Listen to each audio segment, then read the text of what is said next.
நம்ம எல்லாரும் அடிக்கடி கேட்குற பேர் தான். ஆனால் அந்த பேருக்கு பின்னாடி இருக்கிற அந்த வாழ்க்கை உண்மையாகவே ஒரு ஆச்சரியமான விஷயம் தோழர்களே.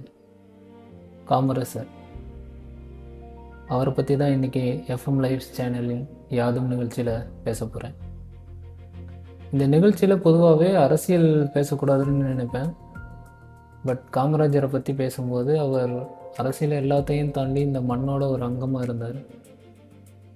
அவர் கட்டிட்டு போன அந்த அணைகளும் பள்ளிக்கூடங்களும் தான் இன்றைக்கி நம்ம வாழ்க்கையில் எவ்வளவு தூரம் மாற்றி அமைச்சிருக்குன்னு யோசித்து பார்த்தாலே இந்த பிரபஞ்சம் கண்ட பிதாமகன்னு சொன்னாலும் தகாது.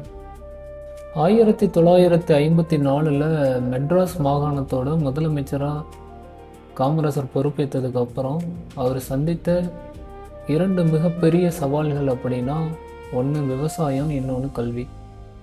விவசாயம் நல்லா வரணும்னா தண்ணி தேவை. அதுக்கு தமிழ்நாட்டோட ஒவ்வொரு மூலைக்கும் தண்ணி கொண்டு வரணும்னு அவர் எடுத்த முயற்சி இருக்கே. அவரோட பீரியடில் அவர் கட்டின சில அணைகள் என்னென்னு பார்த்தா, Bhavani dam, Amaravathi dam, Vaigai dam, Sathanur dam, Manimuthar dam, Krishnagiri dam, இப்படின்னு பல டேம்களை நம்ம சொல்லிகிட்டே இருக்கலாம். அவர் கட்டின அந்த அணைகள் இன்றைக்கி இல்லைன்னா நம்ம ஊர் விவசாயம் என்ன ஆகியிருக்கும் தோழர்களே. அவர் அந்த காலத்திலேயே தண்ணி தான் எதிர்காலத்தோட சொத்துன்னு புரிஞ்சு வச்சுருந்தார். எந்த பெரிய டெக்னாலஜியும் இல்லாதப்போ வெறும் காங்கிரீட்டு கல்லுமா சேர்ந்து அவர் கட்டி முடித்த அந்த அணைகள் எல்லாம் வெறும் கட்டுமானம் இல்லை. அது அவர் இந்த மண்ணுக்கு கொடுத்த ஒரு உறுதிமொழினே சொல்லலாம். அணைகளுக்கு அடுத்தபடியாக அவர் பண்ண அந்த கல்வி புரட்சி இருக்கே. பசங்க படிக்கணும், பசி இல்லாமல் படிக்கணும். அவர் கொண்டு வந்த அந்த மதிய உணவு திட்டம், அது வெறும் சோறு கிடையாது தோழர்களே. அது ஆயிரக்கணக்கான குடும்பங்களோட எதிர்காலம். இன்றைக்கி நம்ம பெரிய சாஃப்ட்வேர் கம்பெனியில் வேலை செய்கிறோம், நல்ல வசதியோடு இருக்கோம்னா, அன்னைக்கு அந்த திட்டத்தில் படித்த அந்த ஒரு சின்ன பையன் இன்றைக்கி ஒரு இன்ஜினியராகவோ டாக்டராகவோ உட்கார்ந்துருக்கான்.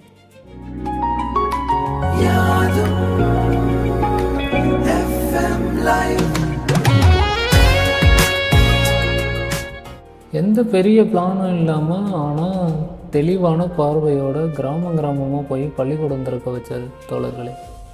ஒரு ஊருக்கு ஒரு ஸ்கூல் வேணும்னு அவர் போட்ட அந்த விதை தான் இன்றைக்கி நம்ம எல்லோரோட வாழ்க்கையிலையும் இவ்வளவு அழகாக மாற்றிருக்கு.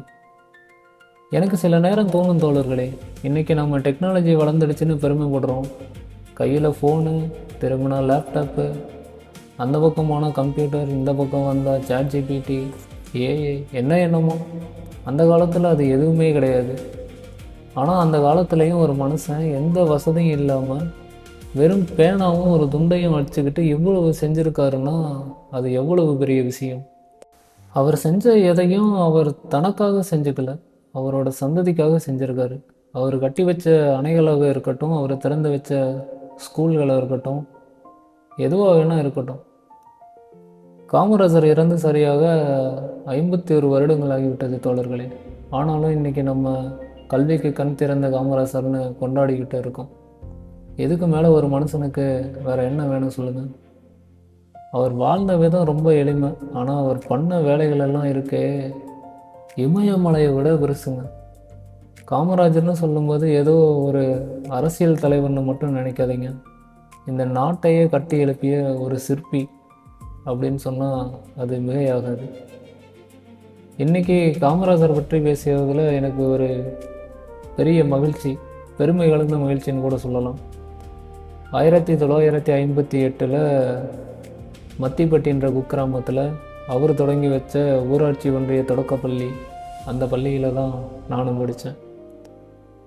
அந்த பள்ளியில் படித்த நான் இன்றைக்கி ஒரு MNC கம்பெனி, பேர் சொல்ல வேணான்னு நினைக்கிறேன், அந்த கம்பெனியில் டெக்னிக்கல் லீடுன்னு ஒரு நல்ல போஸ்ட்டில் கை நிறைய சம்பாதிச்சுட்டு இருக்கேன். அதை சொல்லும்போதே எனக்கு எவ்வளோ ஒரு பெருமையாக இருக்கிறது. அன்றைக்கி அவர் அந்த பார்த்த பார்வை, எதிர்காலத்தை நோக்கி அவர் பார்த்த பார்வை நினைக்கும் போதே ரொம்ப பெருமையாக இருக்குது தோழர்களே. கேளுங்கள், சிந்தியுங்கள், வாழ்க்கையை உணருங்கள். இது உங்கள் எஃப்எம் லைவ்ஸ் சேனலின் யாதும்.